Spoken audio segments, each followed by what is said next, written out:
Oh my god, here we go again. waxaan la yaabay mataqaanaa adduunya joogaan cadaabay ka oynayaan jannay u oynayaan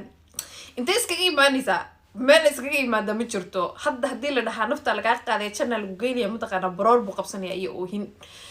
so they want to talk about janna ba qof inuu dhinto rabaa iyo haba yaraata ma jirto abo save ma fahantay laakiin mid yara kugu daraya aniga mataqaanaa arano waxaad adiga ka hadlaysid mataqaanaa aniga maskaxdayda ma gelin ba mida ku sheegaya naagtan saa u quruxda badan la maaragta markay dhimato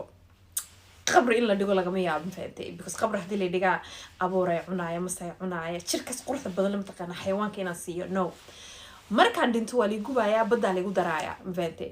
so aniga sheekada halkaas ku dhamaatay ba adiga you can say wax kasta oo aad rabto moogtahay ikhtiyaarka adaa iskale save it abo and get time for that ma fahantay